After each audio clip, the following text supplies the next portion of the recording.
guys? Welcome to another edition of the Shooting Range Podcast, where we're going to be talking about WWE2K17 once again. Some new details have come to light since the last time I talked about this on the channel.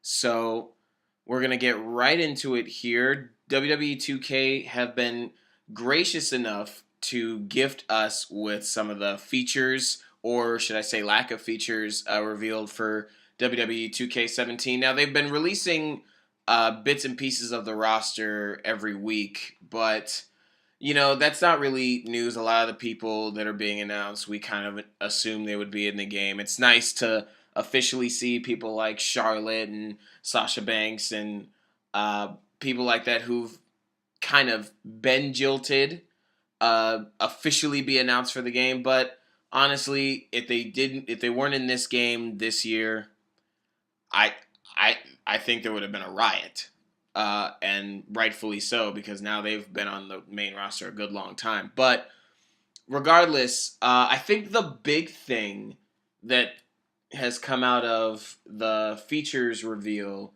for 2K17 is the lack of showcase.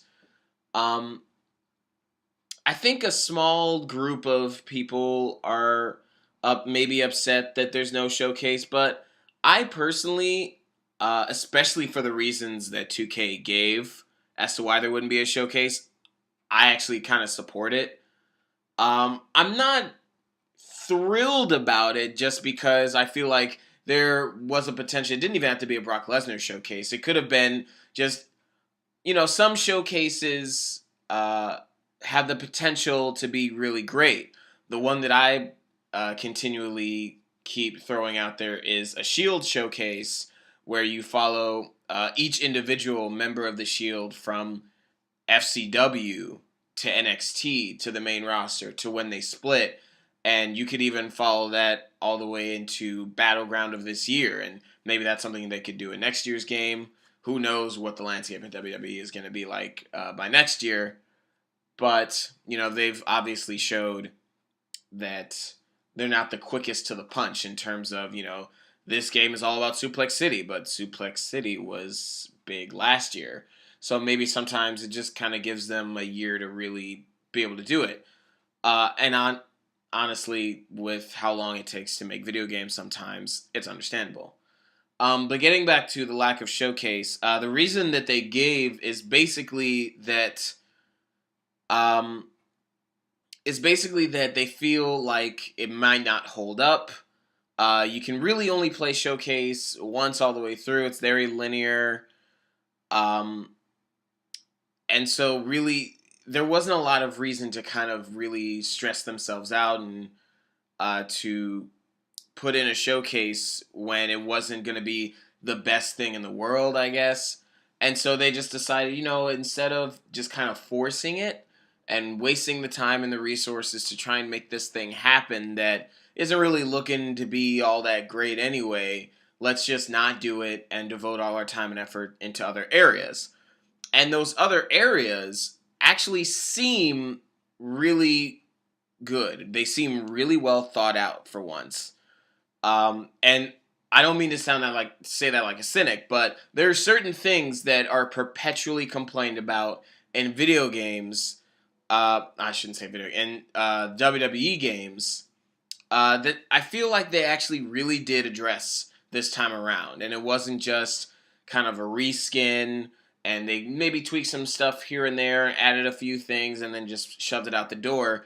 It really feels like 2K did their homework. They saw all the complaints and all the requests and all the suggestions, and honestly decided what they could and could not do. And what they could do, they gave it to us in terms of, and somebody with IGN just today was able to actually test out some of the features in the game.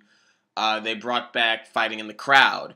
You can actually fight backstage, and you can start in a no DQ match in the ring and transition to the backstage areas. And there are going to be 3 backstage areas, apparently, and there are going to be OMG finishers specific to the backstage areas. There are going to be new weapons specific to backstage areas. It seems like, excuse me, that area has been addressed very thoroughly. It's not just that, oh, now they added a backstage brawl mode and that's it. Like, wipe their hands, we're done. They really did take into account, okay, they want to fight backstage. What is the best way that we can do this? And I think a lot of that stuff and the other stuff I'm going to talk about here has effectively come because they're not doing a showcase mode. And they don't have to devote all this time and energy to doing that, and they can spread it around in other places. Uh, Another thing is creation. Creation is always going to need more tweaks and fine tuning.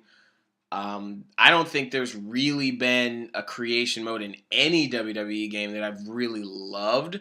There's always been something that has been a gripe, or I can't really do this, though I want to, and superstars have been my superstars, but I feel like I haven't truly made myself as a dream character in WWE quite yet, not fully, and especially 2K16.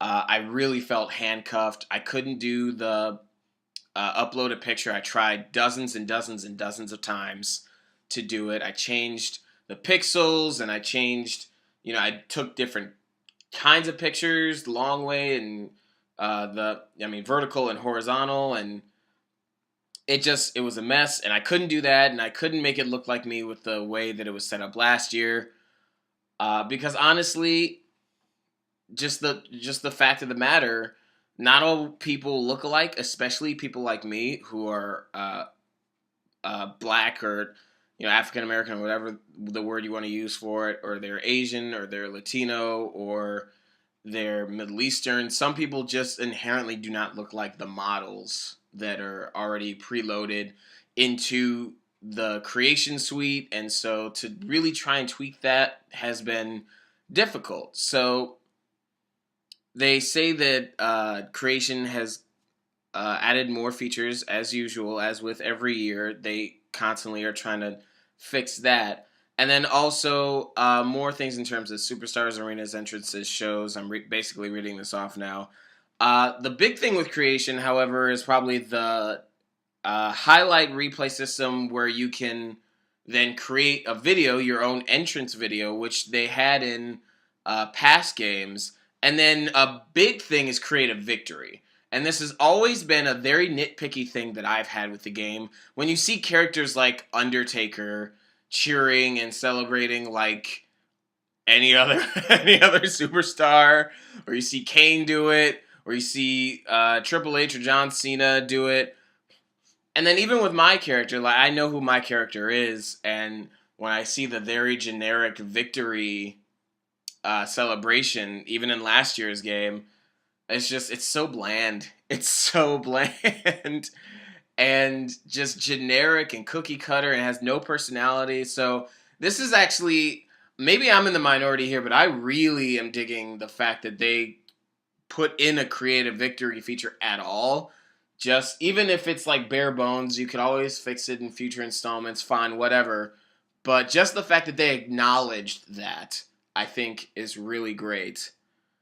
WWE Universe. Unfortunately, I haven't been able to do a lot with WWE Universe in games, past and recent games.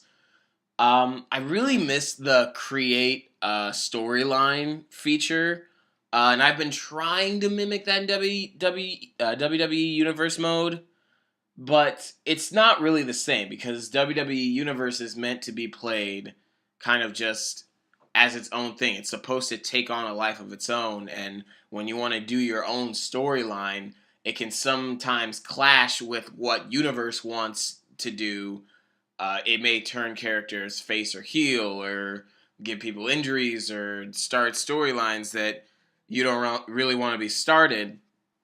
But I do like this new addition of cutting promos, the new promo engine. And I don't really know all the details of it. I don't really know how it's going to work with everything. But I really like the idea of having a little bit more control and doing promos. If you're able to really kind of customize the promos and like maybe not say exactly what you want to say, but um, sort of choose. Okay, do I pander to the crowd or do I disrespect the crowd or uh, maybe things like that is what they're deciding, or excuse me, maybe they'll just have a bunch of kind of set promos for specific situations. I'm not really sure. But again, it's similar to what I said earlier about the creative victory. Just the fact that they are focusing on promos, there is a promo engine at all, is exciting. And then also, that same promo engine is going into my career. That's going to be much. I mentioned this in my last video about WWE2K17. Anytime my person talked, it was not me. I was taken out so much. It was the blandest of the bland. Like, I can't. It was Lex Luger bland. It was, oh God. It was Kerwin White bland. Like, for real. My character actually kind of looked like Chavo Guerrero a little bit, actually. But I'm just realizing that. Um, I love the one really great thing about not doing a showcase mode is that, yeah, you put some more time in the WWE universe, but you also put more time into my career. And my career has always been my go-to. It's always been, I love story mode. I love SmackDown vs. Raw. I think it was either 2006 or 2007. I love that story mode. I love that career mode where they took you. It had to have been like 2006. Yeah, it had to have been because it really took you along in a story, and you went up against Chris Benoit, and you went up against The Undertaker, and you went like you had like it was a story like how any other game would have a story, and I do miss that. I miss having actual stories in the career mode instead of just racking up points, fighting random matches on superstars, doing authority request. Like, there's no, unless, like, if you give me an authority request in a promo, like in a backstage segment with Triple H or something, that will be better. That would be better. You know what? I've singled out 2006, but really all the SmackDown vs. Raw 2000, like, all the SmackDown vs. Raws had good career modes, I think, if I'm remembering right. I loved having decisions. I loved backstage segments where I actually interacted with other superstars. I needed more of that last year, and I feel like maybe they're going more into that. They're going more into that with the backstage brawling happening during the interviews with Renee Young, and please, God, fix Renee Young. She looked jacked up last year. Come on, how you gonna do one of the greatest like one of the most beautiful women in WWE right now, one of the greatest personalities on the roster right now, Renee Young? She's so great. How you gonna do her dirty like that? It's so bad. But in terms of, and then, other things like just gameplay in general, WWE 2K released online this week. Just tweaks to gameplay. There's going to be new stuff with ladders. There are now going to be set spots where you can set up a ladder instead of always kind of fumbling around trying to find where to put the ladder to get the belt or the suitcase. There are going to be 5 places you can put a ladder on all the corners, all the turnbuckles, or right in the center. And it'll be dead center so you can get the belt or the suitcase every single time. My knee-jerk reaction is that, oh, great, that's awesome. But then the more that I think about it, the more that I kind of realize, but wait, does this mean that I can't just put a ladder up, climb to the top, and dive on somebody in the ring now? Can you do that from the corner? Because, superstars have been doing that. That's definitely been done. Just like setting up a ladder not leaning it against the turnbuckle, but setting it up in the corner to like maybe climb the turnbuckle and then climb onto the ladder and then like doing a dive. Like we've seen that before, so I don't know why we wouldn't be able to do that here, but I think with this new mechanic maybe we wouldn't be. One of my favorite things I used to be able to do, I'm not sure if you'll be able to do it anymore, is to set up a ladder outside the ring, like set up a superstar on the announce table, and then set up a ladder and dive from the ladder onto the announce table, a la Jeff Hardy, CM Punk, SummerSlam. I'm wondering if you can still do that. I hope. Maybe. I don't think you could do that last year. I haven't tried because my career won't give me any matches other than one-on-ones or the occasional triple threat match. Like, but then again, I'm so early in it. Because I never get to play. I never get to do videos. You think I can play video games? So that's ladders. Taunts, now I actually am really digging the new thing with taunts in that some boost your momentum like the way that they've been doing, and then some of them give you a temporary offensive boost. They kind of give you a damage boost. And I thought that was really great. And I like the distinction between the two.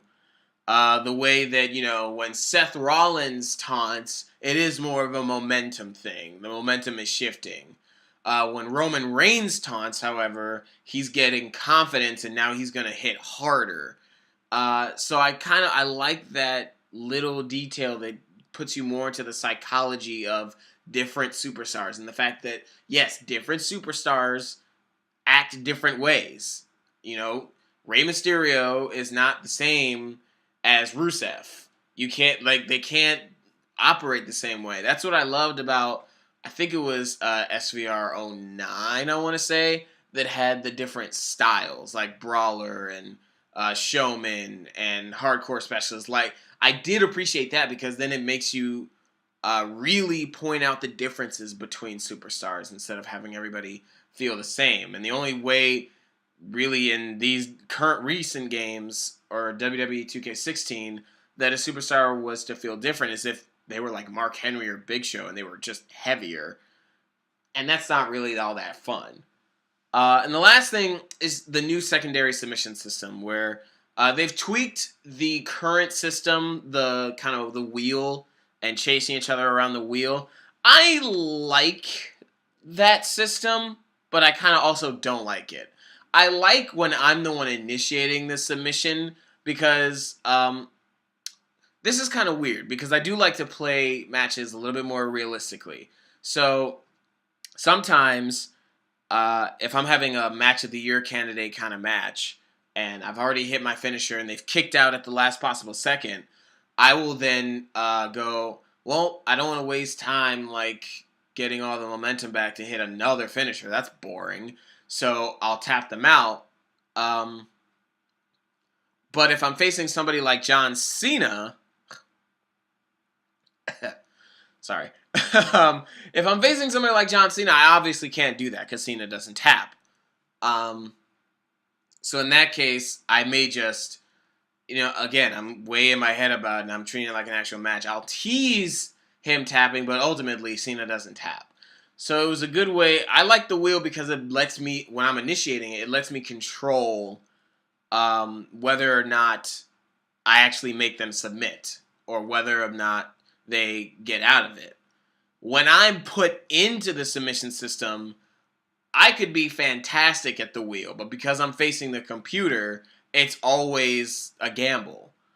I feel like there's no control, and sometimes, honestly, when you haven't even been damaged that much, if you're bad at the wheel, you can lose. Just like if you're bad at getting out of the new pin predicament where you have to hit it in the zone, you can lose and you've been dominating the whole match. And then somebody just, does one suplex on you. And if you're just bad at getting out of pins, they can pin you and win the match. And that's kind of why I do like that there is a secondary submission system. There's kind of basically a backup, a failsafe, in that you can switch it back to the classic mash the buttons, the breaking point system. So I do like that. Um, for right now, that's it in terms of the features. Like I said, somebody with IGN literally just today I saw that they had played the game, they tested it out. They weren't able to test the universe or my career or things like that, obviously, but they played and they played with the ladders. They said it was really good. You can actually also set up the ladders between the apron and the barricade, which is awesome. It kind of makes me want certain superstars as either unlockables or DLC or something like that. Like to get Shelton Benjamin and Jeff Hardy back, or RVD. He said the ladders were good. Fighting backstage was good. You can go there from the ring. Fighting in the crowd, you can do in any match. It doesn't have to be no DQ. I'd imagine you want to be careful about that because you can get counted out. But yeah, as of right now, those are all the details. The graphics, for me, are kind of hit or miss. This picture of Brock looks great, but at the same time, it's one very isolated pic. And the other one with him in the daylight in WrestleMania 31 also looks good. But again, it's an isolated pic. It's not really gameplay to me. It almost looks like rendered footage. It looks, maybe it's like in game while the system's running. They just snap the snapshot. But even still, the entrances have always kind of been a little bit different than the gameplay. They've always been a little bit more stylized. They've always looked a little bit better than how they actually look in the ring. And I mean, honestly, graphics don't make or break a game. They don't. But it would be nice to see progression, basically. Especially that there's no showcase. I think this thing, for 2K, the not having the showcase thing is great, but it holds them really accountable now. Because now, they've said, all right, they're not going to waste time on this mode. So now they have all this time. Now they have all this resources that they can use to put into other areas. And one of them is gameplay. One of them is creation. One of them is universe mode. One of them should be the graphics. One of them should be the menu interface. Personally, I think the menu interface is boring. We don't need the classic SmackDown vs. Raw, like, Tori Wilson, like, dancing in the background or anything in, like, a bikini. But, I don't know. It just seems really bland to me. And maybe that's me. Maybe that's just me being nitpicky and being a bit of a jerk. But I don't know. Maybe they like the stylized, kind of clean look. And that's fine. So I think that just about wraps it up. I didn't want to go on too long with this. So let me know what you guys think. Comment in the comment section below. And until next time, I'm your resident marksman, TJT. I'll see you guys soon.